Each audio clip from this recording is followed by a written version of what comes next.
A u zaseoku Živinić i općine Otok pokladna tradicija duža je od 250 godina.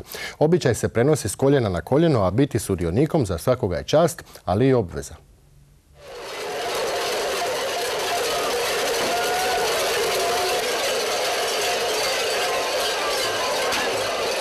Ovo vam je mišina od ovce koja je zaklata ili ove godine ili prošle godine pa se suši da bi bila što lakša. Unutra ima svoju konstrukciju da nam ne bi spadala.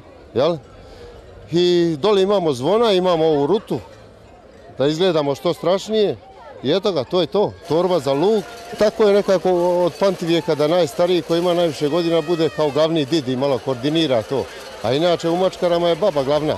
Baba je neka vrsta ponosa, mačkara, zaštitni dio. Nekada su se gledali da bi se napravila neka šteta u drugom selu, onda su gledali tu babu ukrotiti ili zarobiti ili nešto oboriti i onda bi to bila navodno sramota za selo. Za pokladne dane živi se cijelu godinu, a mašta se i priprema još od malih nogu.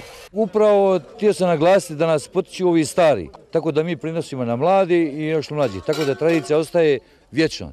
Prije 250 godina do 280 ljudi bi se mačkarali u razne maske i onda bi s time progonili zle duhove, a jedan od glavnih motiva je bio da se nagovješta dolazak proljeća, ljepših dana, budi se priroda, poljoprivreda. Ali i zabavlja publika. 6 mjeseci po 2 puta uvodimo pođe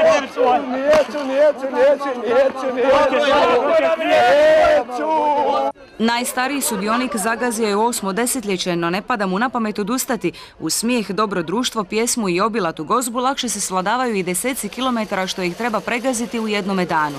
Zadovoljstvo još jednom uspješnom manifestacijom neće dugo trajati, jer uskoro će trebati početi razmišljati kako nadmašiti samoga sebe.